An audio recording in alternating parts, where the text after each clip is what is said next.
إن الحمد لله نحمده ونستعينه ونستغفره ونعوذ بالله من شرور أنفسنا وسيئات أعمالنا من يهده الله فلا مضل له ومن يضلل فلا هادي له أشهد أن لا إله إلا الله وحده لا شريك له وأشهد أن محمدا عبده ورسوله الذي لا رسول ولا نبي بعده يا أيها الذين آمنوا اتقوا الله حق تقاته ولا تموتن إلا وأنتم مسلمون أما بعد. Bapak dan Ibu kaum muslimin dan kaum muslimat yang dirahmati Allah Subhanahu wa taala. Pada malam hari ini kita lanjutkan pembahasan dari kitab Sahih Muslim. Masih dalam pembahasan kitab Al-Janaiz.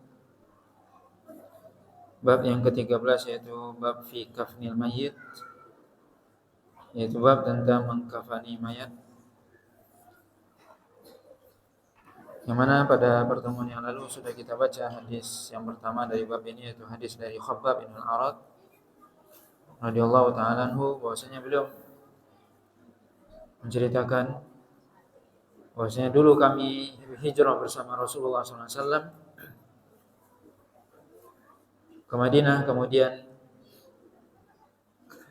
di antara kami ada yang sudah meninggal, ada yang masih hidup. Kemudian beliau menceritakan di antara yang sudah meninggal itu adalah Mus'ab bin Umair radhiyallahu ta'ala anhu, seorang sahabat yang masih muda, di mana beliau terbunuh di perang Uhud. Maka ketika itu tidak didapati atau beliau tidak memiliki kecuali kain, selembar kain yang disebut dengan namirah, yang kalau ditutup bagian kepalanya atau bagian atas badannya maka terbukalah kakinya, kalau ditutup kakinya maka terbukalah kepalanya. Maka Nabi SAW menyuruh pada para sahabat agar menutup kepalanya dan menjadikan ifkir, yaitu rumputan atau dedaunan untuk menutup kaki beliau. Maka hadis ini menunjukkan bahwasanya diwajibkan untuk mengkafani mayit atau yang membungkus mayat dengan kain, dengan kain kafan. Yang mana kain itu akan disebutkan dalam hadis selanjutnya, hadis Aisyah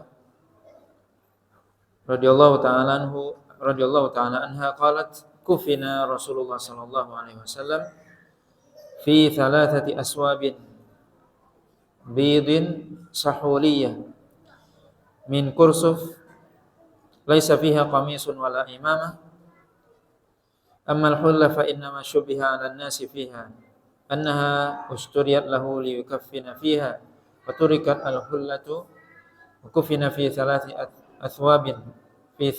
athwabin bidin sahuliyah.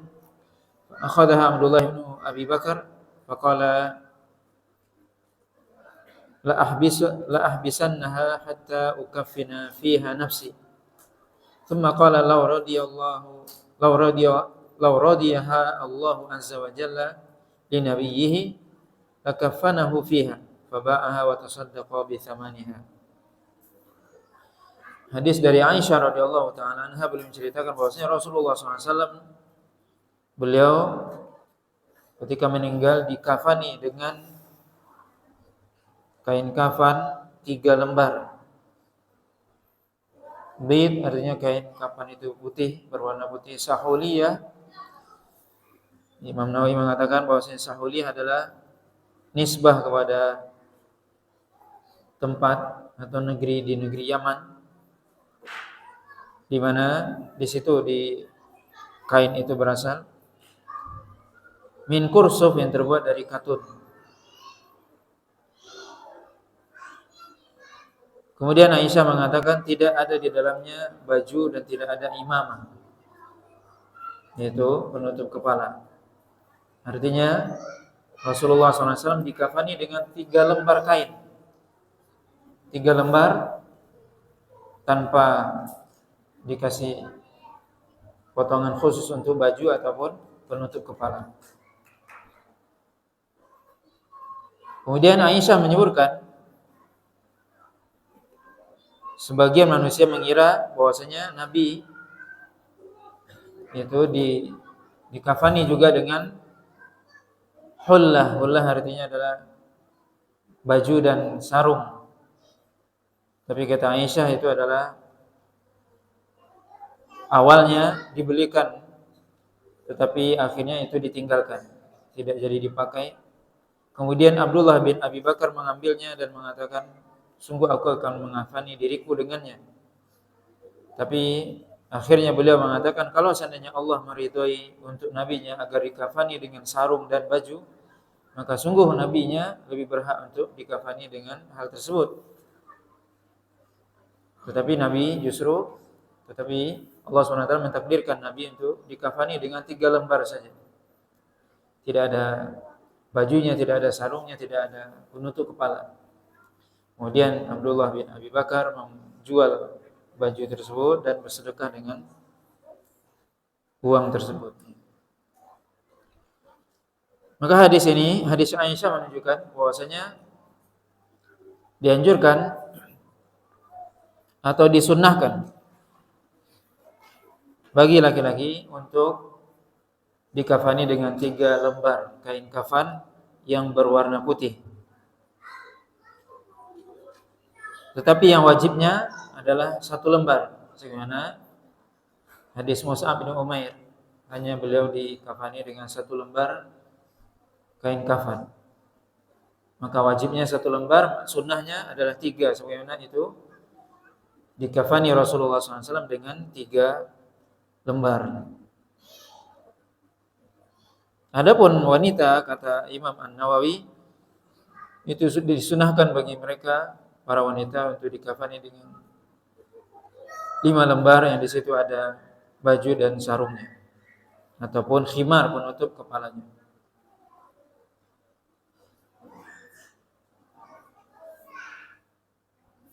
Kemudian juga hadis ini menunjukkan disunahkan bahwasanya kain kafan itu berwarna putih, di mana Rasulullah SAW itu dikafani dengan kain kafan yang berwarna putih.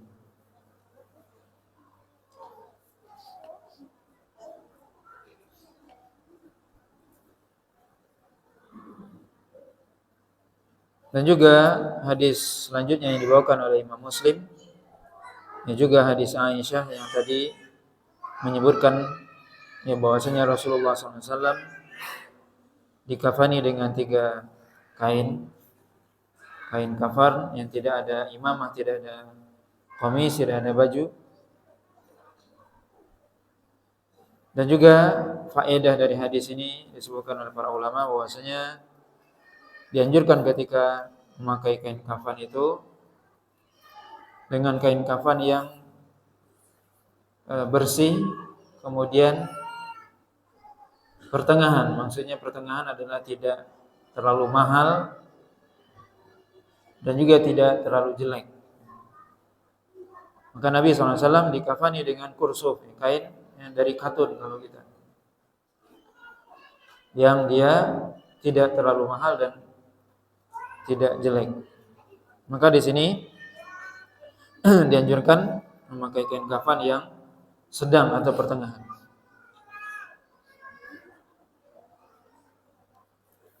Kemudian bab selanjutnya, bab tasjiyatul mayyit. Tasjiyah artinya adalah menutup mayat.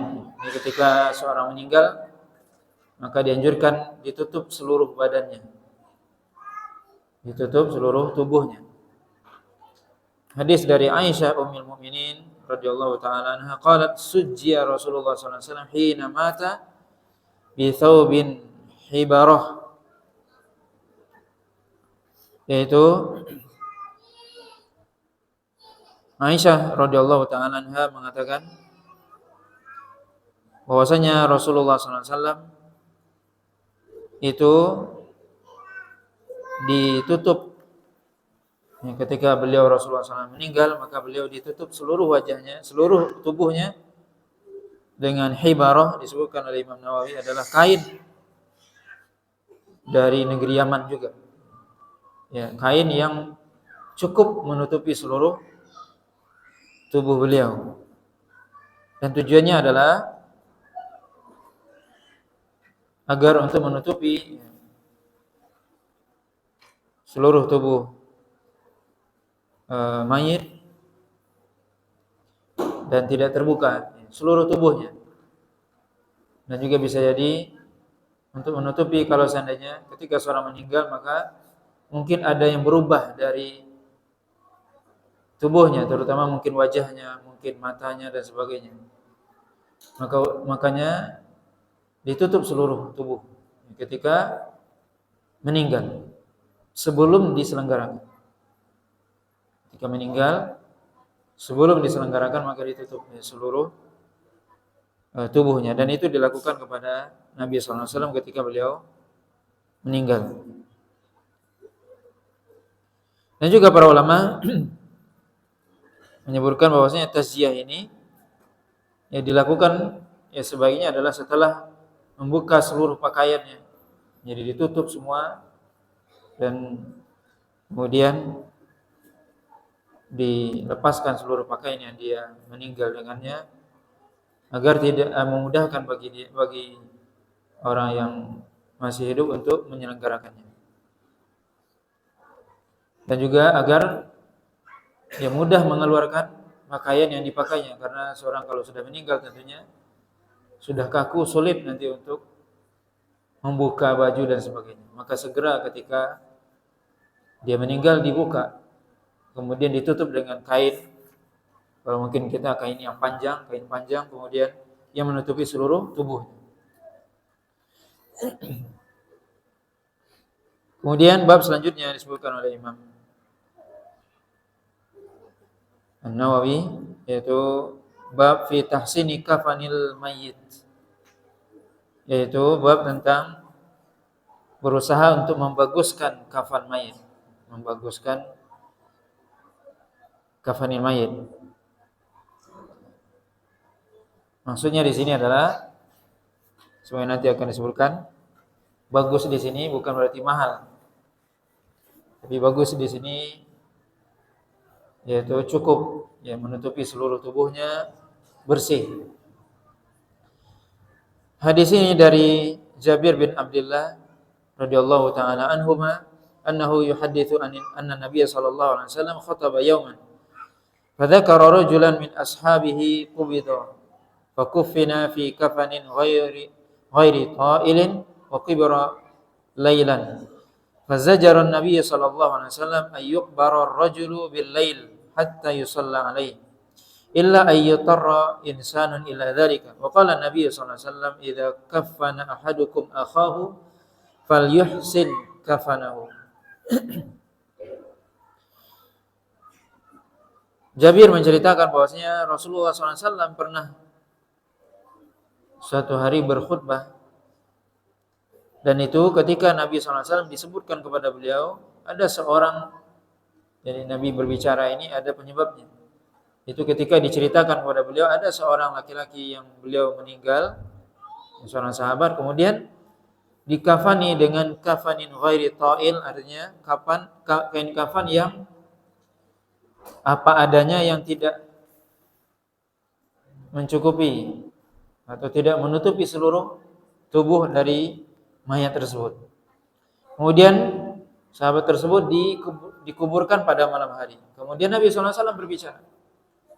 Nabi SAW melarang seseorang dikuburkan pada malam hari hingga disolatkan, kecuali jika dalam keadaan terpaksa.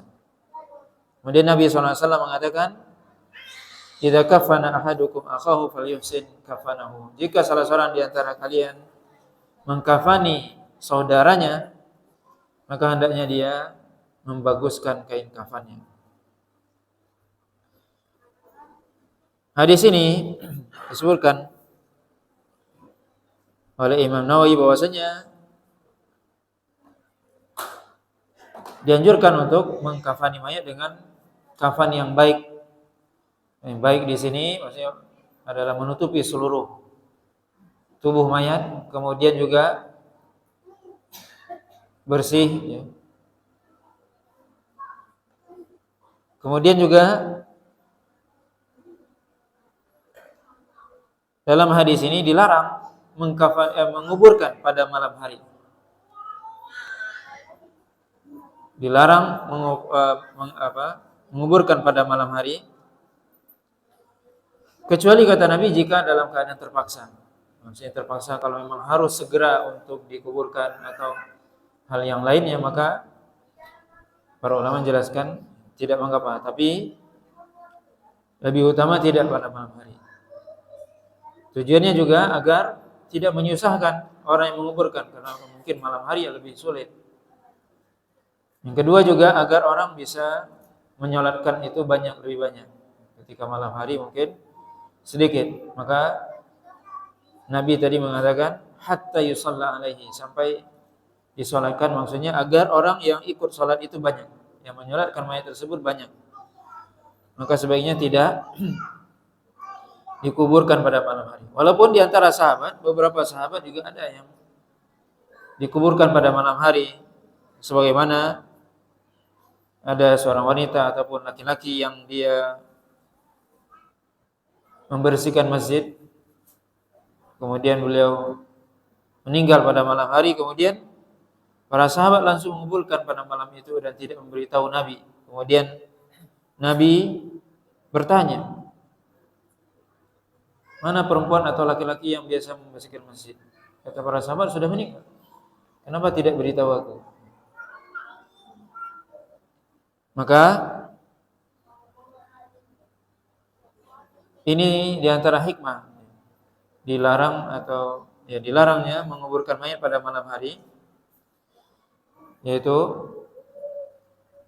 agar orang yang menyolatkannya banyak. Kemudian juga sebagian mengatakan kalau seandainya dikuburkan pada malam hari, mungkin kalau kain kafannya kurang-kurang atau apa, enggak kelihatan. Ini juga tentunya dilarang. Makanya Nabi SAW tadi menyuruh untuk dikafankan pada siang hari, supaya orang banyak sholat, kemudian juga kafannya dibaguskan. Kemudian juga Imam Nawawi di sini menyebutkan bahwasanya ada satu permasalahan, yaitu bolehkah menguburkan mayat ketika atau di waktu-waktu yang dilarang kita untuk sholat, seperti habis subuh, habis asar, atau pertengahan siang, ketika sebelum zawal, sebelum masuk waktu zuhur. Maka para ulama di sini berbeda pendapat, karena memang ada larangan tentang menguburkan mayat ketika waktu yang dilarang untuk sholat. Maka di sini para ulama menjelaskan yang dilarang itu adalah kalau seandainya memang mereka menyengaja untuk mengakhirkan pada waktu yang dilarang tersebut dengan tanpa ada alasan atau tujuan yang dibenarkan. Tapi tentunya lebih utama yaitu menguburkan tidak pada waktu yang dilarang. Itu tentunya lebih utama.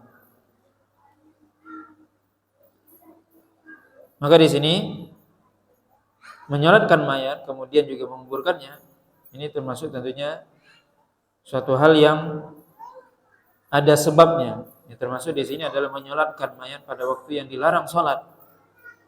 Misalnya habis subuh atau habis asar dilarang sholat sunnah. Tapi para ulama menjelaskan kalau seandainya itu dzatus sabab atau ada sebabnya, maka itu dibolehkan. Yang dilarang adalah yang mutlak, yang tidak ada sebab.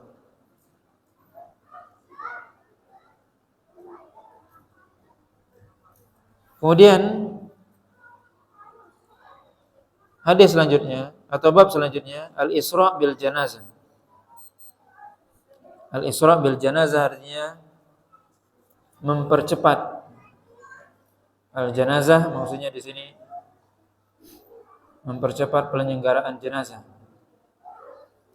Hadis dari Abi Hurairah radhiyallahu taala anhu, anin Nabiy sallallahu alaihi wasallam qala asri'u bil janazah fa in taku salihatan fa khairun la'allahu qala tuqaddimunaha alaihi wa in takun ghaira dzalika fa syarrun tad'unahu an riqabikum. Rasulullah SAW mengatakan asri'u bil janazah, artinya bersegeralah ya dalam menyelenggarakan jenazah, termasuk juga maknanya dalam ketika berjalan yang membawa jenazah ke kuburan. Kenapa? Fa in taku salihatan fa khairun tuqaddimunaha alaihi. Jika dia atau jenazah tersebut adalah orang yang soleh, orang yang baik, maka itu adalah kebaikan yang Anda berikan kepadanya. Di mana jenazah tersebut nanti ingin segera dikuburkan karena dia ingin melihat tempatnya di surga.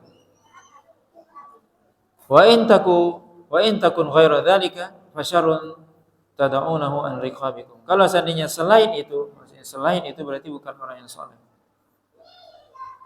Maka itu adalah keburukan yang Anda sekalian telah menyegerakan untuk melepaskannya dari pundak kalian atau dari tanggung jawab kalian. Maka hadis ini para ulama menjelaskan dianjurkan untuk menyegerakan penyelenggaraan jenazah dan tidak ditunda kecuali ada alasan-alasan yang syar'i.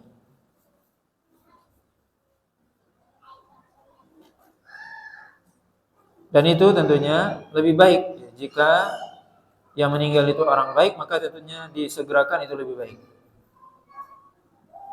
Dan juga itu tentunya lebih baik bagi orang yang ditinggal itu untuk segera mereka menyelesaikan tugas ataupun fardu kifayahnya.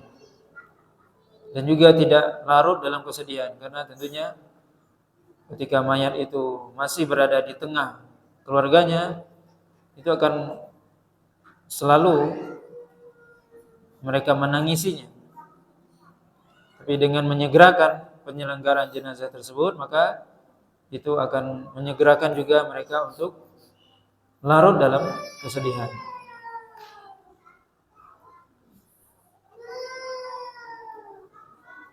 Kemudian juga dimaksudkan dari hadis ini juga Imam Nawawi menyebutkan asri'u bil janazah, maksudnya juga penyelenggaraan dan juga berjalan menuju kuburan untuk bersegera atau untuk cepat. Dan tentunya boleh ketika membawa jenazah dengan berjalan kaki ataupun kendaraan kalau memang dibutuhkan. Para ulama berbeda pendapat apakah orang yang mengantar jenazah itu berjalan di belakang jenazah atau di depan. Maka disebutkan oleh Imam Nawawi di sini bahwasanya sebagian para ulama menjelaskan berjalan di belakang jenazah itu lebih utama menurut sebagian para ulama.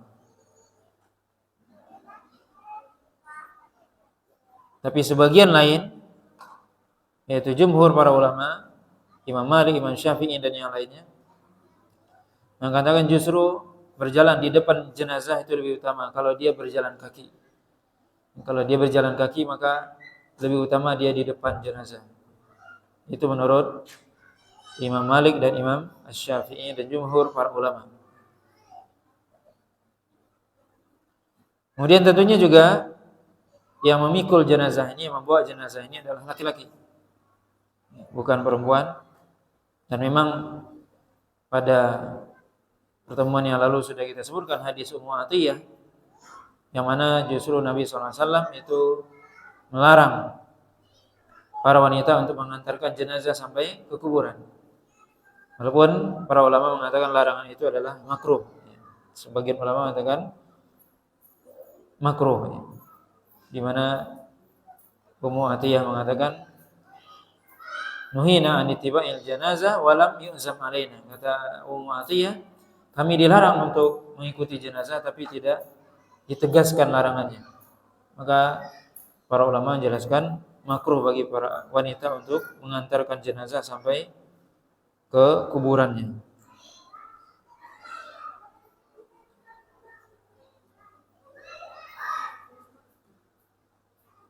Dan juga di sini ya, disebutkan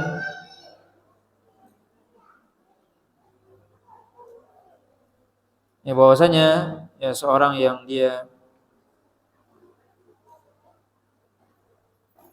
juga disebutkan di sini oleh Imam Nawawi. Tadi kita sebutkan bahwasanya para ulama berbeda pendapat tentang ya berjalan di depan jenazah atau di belakang. Jadi kita sebutkan sebagian para ulama mengatakan lebih utama di belakang, tapi Imam Syafi'i dan Imam Malik mengatakan di depan.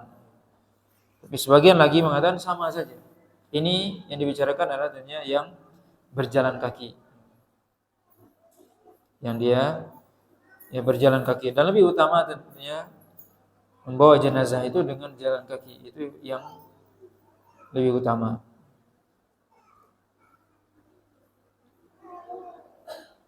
Kemudian bab selanjutnya,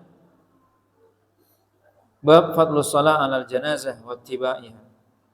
Itu bab tentang keutamaan salat jenazah dan mengikutinya atau mengantarkannya ke kuburannya.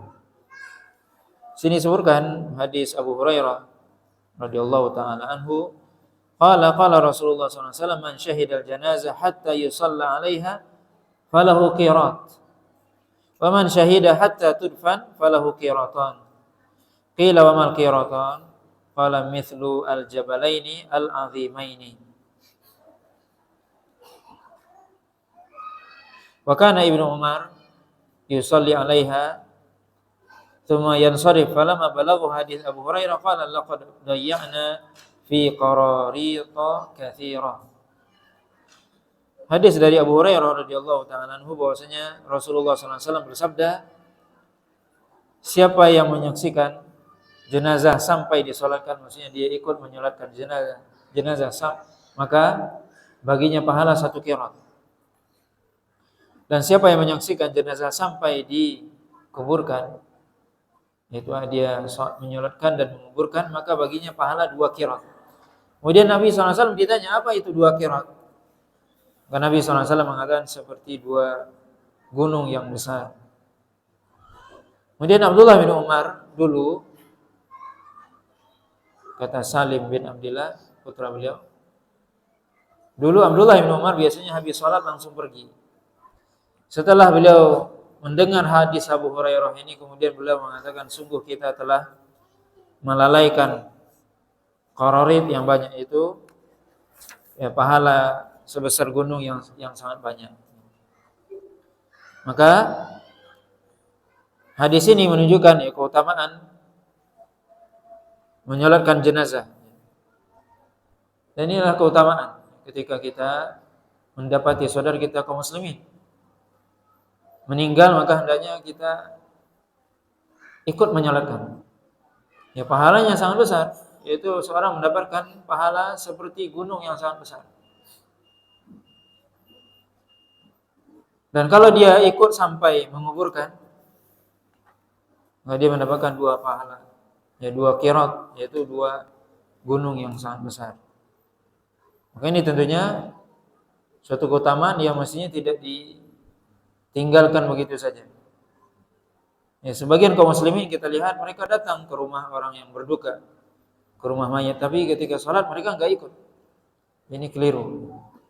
Tentu merugi mereka. Mereka lebih banyak, ya kadang kita lihat berbicara, ngobrol di luar dan sebagainya, tidak masuk ke masjid. Padahal tidak ada halangan. Maka ikut menyolatkan mayat adalah keutamaan yang besar. Walaupun dia fardu kifayah. Artinya fardu kifayah sudah disolatkan oleh sebagian, gugur kewajiban yang lain, benar. Tapi kenapa kita tidak ikut?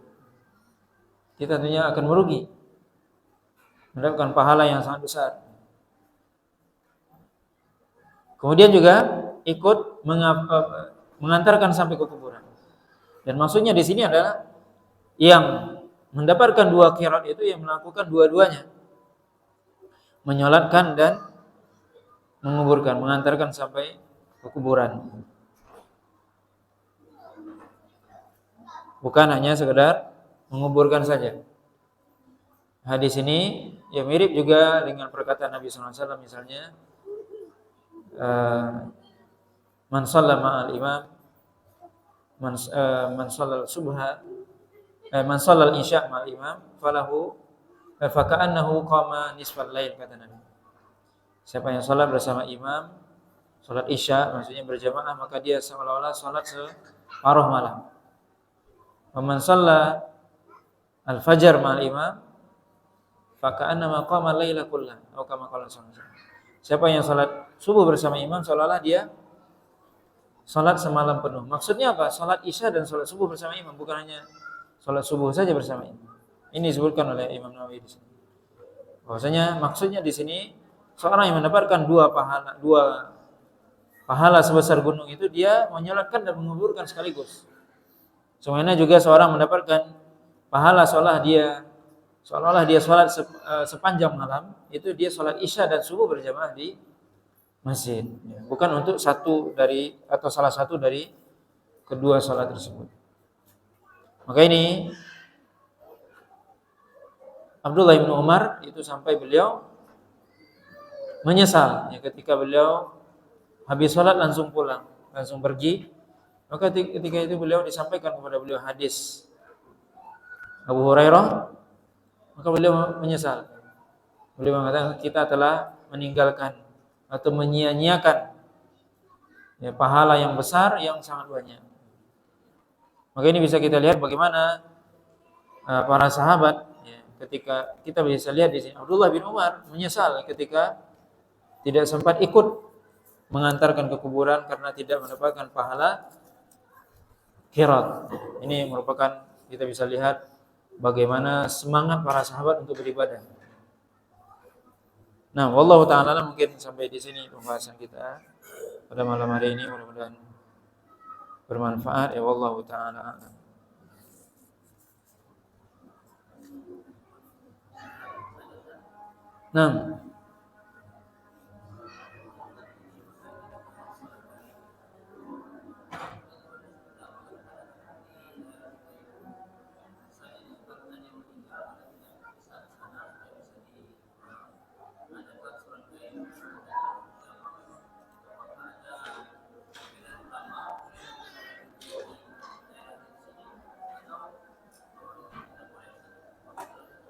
Nah, tentang salat ghaib, yaitu salat jenazah yang jenazahnya tidak ada di hadapan kita. Itu yang maksud salat ghaib.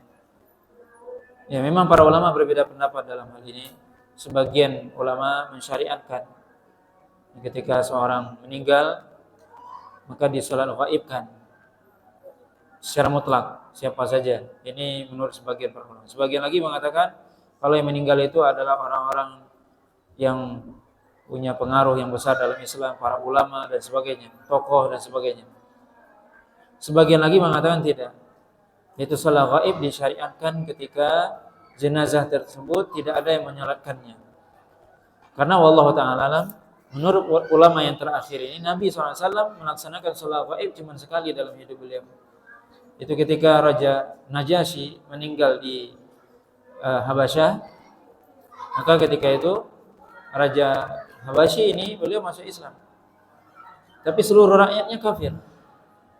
Seluruh rakyatnya kafir atau Nasrani. Maka tidak ada yang menyolatkan beliau. Maka Nabi SAW memanggil para sahabatnya dengan mengatakan bahwasanya pada hari ini telah meninggal Najasyi. Tentunya Nabi diberitahu oleh Jibril.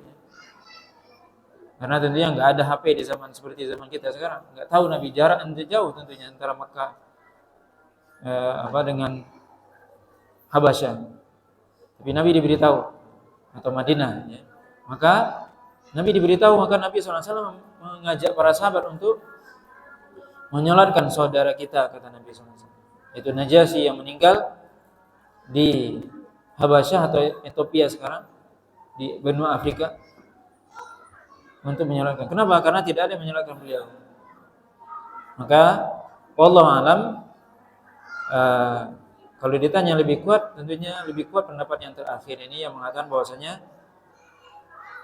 disyariatkan itu ketika tidak ada yang menyolatkan. Kalau sudah disolatkan, misalnya meninggal di Jakarta, ada kaum muslimin banyak di sana, sudah disolatkan di sana cukup. Karena memang sholat jenazah hukumnya fardu kifayah. Termasuk juga mengantarkan ke kuburan juga hukumnya fardu kifayah.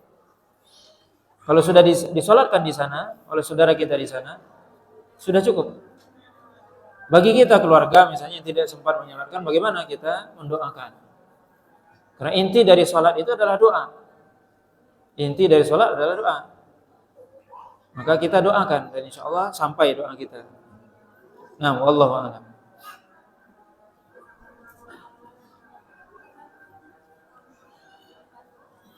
Jika suami, di sini ada pertanyaan, jika suami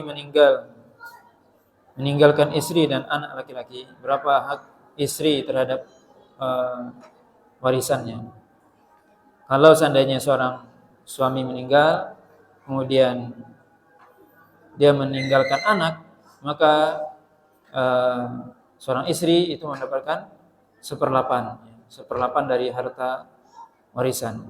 Jika suaminya tidak punya anak, maka dia mendapatkan 1/4.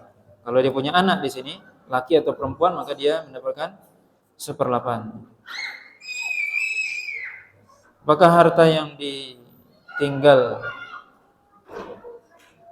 harta yang ditinggal semuanya dihitung dengan nilai atau cukup jumlah?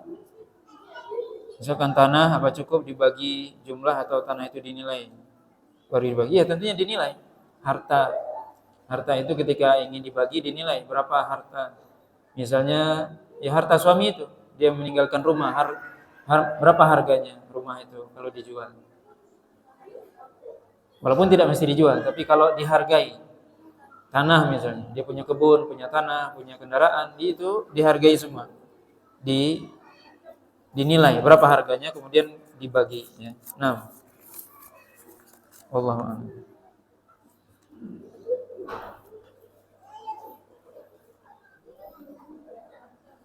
Jika seorang meninggal pada saat azan maghrib, manakah sikap yang terbaik? Menyegerakan mengubur malam itu atau menunggu keesokan harinya? Mengingat ya, penjelasan tadi, jika tidak boleh menguburkan pada malam hari. Nah, tentunya dalam hal ini tadi bukan kita kan tidak boleh, tapi sebaiknya tidak mengubur pada malam hari. Karena Nabi sendiri di zaman Nabi juga ada yang dikuburkan pada malam hari. Tentunya ini dilihat memang maslahatnya. Dia meninggal ketika maghrib atau isya misalnya. Gimana?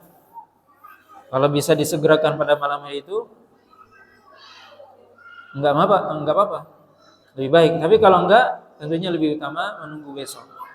Kalau memang itu menyulitkan misalnya, malam hari misalnya dia harus menggali kuburannya, ya tentunya yang paling utama maksudnya menyegerakan, tapi tentunya itu tidak menyusahkan juga orang yang masih hidup. Yang menyegerakan, yang itu ya orang masih hidup bisa melakukan dengan semaksimal mungkin. Jadi itu maksudnya. Memang diutamakan menyegerakan, tapi tidak menyusahkan. Maka di sini dilihat maslahatnya, mana yang lebih maslahat? Apakah segera malam itu atau memang perlu ditunggu pada besok harinya? Tentunya ini tidak sama keadaannya, baik keadaan orang yang meninggal itu misalnya atau keadaan keluarga yang ada, itu juga mungkin diperhatikan. Nah, wallahu ta'ala alam. Subhanakallah bihamdika asyhadu an la ilaha illa anta astaghfiruka wa atubu ilaik. Wa sallallahu ala nabiyyina Muhammadin wa ala alihi wasallam. Wassalamualaikum warahmatullahi wabarakatuh.